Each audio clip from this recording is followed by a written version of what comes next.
de las distribuciones de probabilidad continuas que propone un modelo de probabilidad interesante es la distribución exponencial. Entonces, como en los otros casos, vamos a suponer que X es una variable aleatoria continua y vamos a decir que X tiene una distribución exponencial si la función de densidad de probabilidad tiene esta forma: fx igual a lambda e a la menos lambda x para x positivo, donde lambda también es positivo, y 0 en cualquier otro caso. Esta es una distribución que solo está definida para valores positivos de la variable aleatoria. Y por notación vamos a escribir de esta manera. Algunas de las notaciones que ustedes pueden encontrar en otros textos no va a aparecer lambda, sino que va a aparecer 1 sobre beta e a la menos x sobre beta. Eso es otra notación alternativa que es equivalente en este caso a la que están viendo. Pero nosotros vamos a utilizar esta notación estándar, que está en la mayoría de textos, lambda e a la menos lambda x. Si ustedes ven la forma de esta distribución, por ser una exponencial y lambda positivo, esta es una función decreciente en todo su dominio para los x positivos en este caso. Y un par de resultados que son fáciles de probar para ustedes, muy fáciles, es que si x se distribuye exponencial con parámetro lambda, entonces el valor esperado de x, o sea, la mu de x, su media, es 1 sobre lambda y su varianza es 1 sobre lambda cuadrada. Si la notación fuera, como les expliqué ahorita, 1 sobre beta e a la menos x sobre beta, entonces el valor esperado sería beta y la varianza sería beta cuadrada, que es lo que se suele encontrar en algunos textos. Y la distribución acumulada, la CDF o la función de densidad acumulada, de distribución acumulada, perdón, es de esta forma: 1 menos e a la menos lambda x, para x mayor o igual que 0, y 0 en otro caso, para x menores que 0 en este caso. Muy bien. Fíjense, aquí hay varios ejemplos de distribuciones exponenciales. A medida que el parámetro lambda empieza a incrementarse, la distribución entonces empieza a, digamos, a decaer rápidamente, muy rápidamente, y a medida que el lambda se hace más pequeño, entonces la distribución empieza a decaer lentamente. Vamos a ver varios ejemplos de esta distribución. Si se fijan ustedes, si uno fuera a relacionar esto con un tema descriptivo a nivel de distribuciones de muestras aleatorias, entonces uno debería observar histogramas que se acumulan fuertemente en un primer intervalo y empiezan a decaer rápidamente a pequeños intervalos que tienen frecuencias muy pequeñas o cero. Muy bien. Y cualquier tipo de, digamos, de comportamiento en una área aleatoria que implique que hay mayor probabilidad para valores cercanos a ceros, es decir, muy pequeños, y poca probabilidad para valores muy grandes, pues un modelo de probabilidad exponencial podría servir.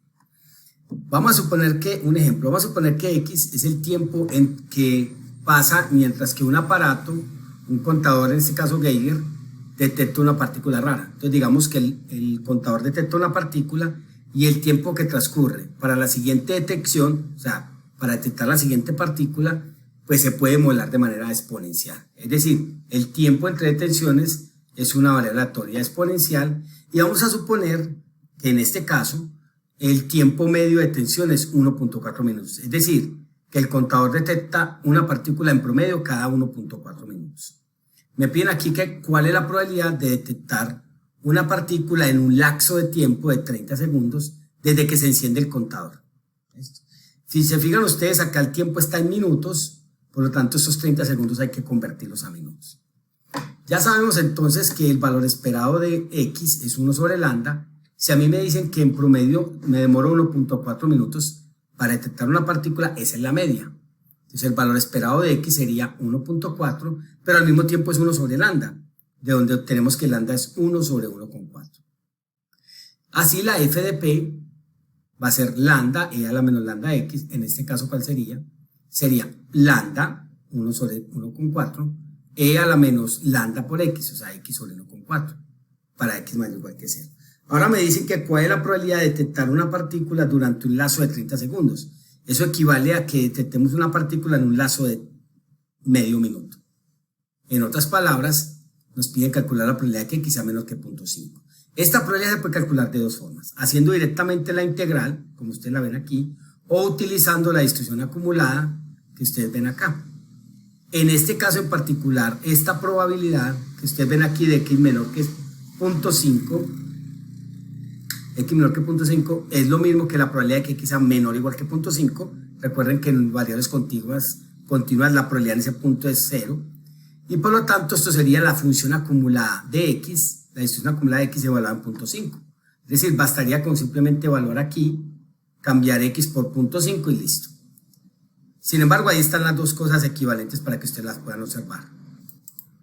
Entonces, observen entonces que esta probabilidad es la integral de 0 a punto 5 de la distribución exponencial, y al hacer la integral al evaluar me queda 1 menos c a la menos punto 5 sobre con 4, que es aproximadamente punto 30,0327. Pero si uno fuera a utilizar directamente la CDF o la distribución de probabilidad acumulada, entonces simplemente sería evaluar, ¿cierto? F en punto 5, que es exactamente lo mismo que ustedes ven aquí.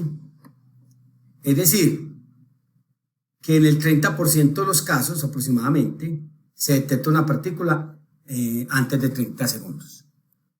Ahora, suponga que transcurren 3 minutos sin que el contador detecte la partícula. Entonces, ¿qué tan probable es que la detecte en los siguientes 30 segundos?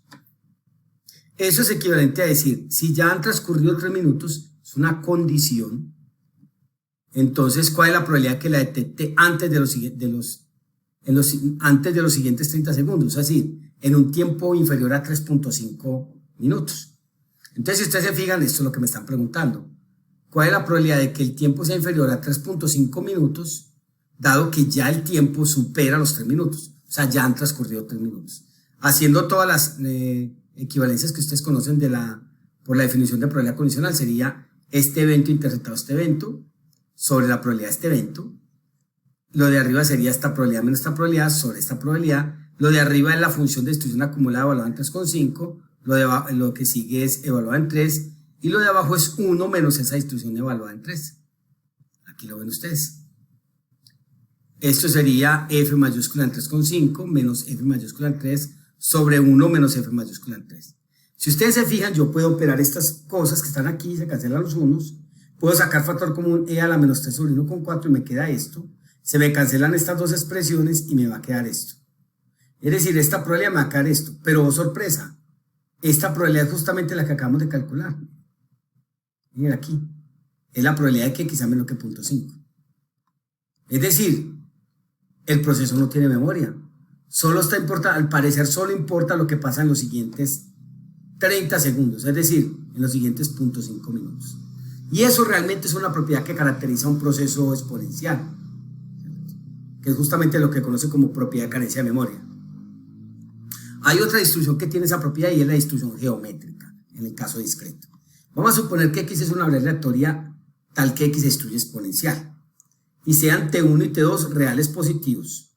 Entonces, la probabilidad de que x sea menor que t1 más t2, dado que x es mayor o igual que t1, es igual a la probabilidad de que x sea menor que t2. Es decir, no importa el tiempo transcurrido antes, lo que importa es lo que va a pasar desde el momento en que usted se haga la pregunta. Eso se llama propiedad de carencia de memoria. Si uno mira en este gráfico, más o menos, ¿a qué se refiere? Es esto. La probabilidad de que x sea menor que t1 más t2 está representado por estas franjas que van desde la línea verde hacia atrás, es decir, desde lo verde hasta 0, toda esta área que ustedes ven de lo verde a lo 0 sería la probabilidad de que x sea menor que t1 más t2. Ahora, la probabilidad de que x sea mayor o igual que t1 serían las rayas que ustedes ven, todo esto gris que ustedes ven aquí, todo esto gris, de lo azul hacia acá. Ahora, entonces lo que me está diciendo es, dado que ya ha transcurrido este evento, es decir, que estamos de la raya azul para abajo, ¿qué tan probable es que el tiempo sea inferior a t1 más t2? Sería lo que ustedes ven en rojo. Es decir, la probabilidad que me piden es lo que ustedes están viendo. La probabilidad que lo que me piden sería lo que están viendo en rojo sobre el total de lo que está en gris. De nuevo, la probabilidad de lo gris es la probabilidad de que x sea mayor que t1. Como ustedes lo ven aquí. Todo esto. La probabilidad de que x sea menor que t1 más t2 es de esta línea verde hasta el 0. Si los intercepto, que es lo que ustedes ven aquí, me da esta probabilidad. Esta probabilidad que ustedes ven aquí. Por lo tanto, la probabilidad pedida sería esta probabilidad sobre este total, es decir, lo que representan las rayas rojas sobre el total que es lo gris. Y lo que me está diciendo es que esa probabilidad exactamente es igual a esta probabilidad, a lo que está aquí. Es decir, El equivalente a hacer este cociente entre lo rojo y todo lo gris es esta probabilidad que ustedes ven aquí. Eso se llama propiedad de carencia de memoria. Vamos a ver un ejemplo sobre eso. Vamos a suponer que el tiempo entre los arribos o las llegadas de los taxis a un cruce muy concurrido tiene una distribución exponencial con un tiempo medio de 10 minutos. Es decir, en promedio llega un taxi a ese cruce cada 10 minutos. ¿Cuál es la probabilidad de que una persona que esté en el cruce tenga que esperar más de una hora para que realmente llegue un taxi, o sea, cruce un taxi? La siguiente es, suponga que una persona ya esperó una hora. ¿Cuál es la probabilidad de que llegue un taxi en los siguientes 10 minutos? Entonces, la primera es, recuerden, ¿cuál es la probabilidad de que tenga que esperar más de una hora? Es decir, que el tiempo que él permanezca en el cruce sin que pase un taxi sea mayor a una hora. Recordemos que aquí la variable está referenciada en minutos, entonces hay que tener cuidado con eso. Vamos a suponer que X es el tiempo transcurrido en minutos entre la llegada de los taxis, es decir, el tiempo entre arribos. Una persona no ha pasado ya pasó un taxi, entonces ¿cuánto tiempo se demora en llegar el siguiente? Entonces X se distribuye exponencial. Ahora me dice que el tiempo medio es de 10 minutos. Entonces recuerden que el parámetro lambda, que la esperanza de X es 1 sobre lambda. Por lo tanto, si esto es 10 minutos, lambda va a ser 1 sobre 10. O sea, si esto es para analizar, son 10 minutos, entonces lambda es 1 sobre 10. Por lo tanto, la distribución de probabilidad en este caso, ¿cuál sería? Sería 1 sobre 10 e a la menos X sobre 10. Muy bien, vamos a responder las preguntas. La primera pregunta dice, ¿cuál es la probabilidad de que una persona que esté en el cruce tenga que esperar más de una hora?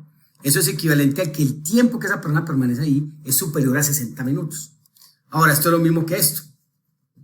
Y si aplicamos la distribución acumulada, esta es la acumulada evaluada en 60.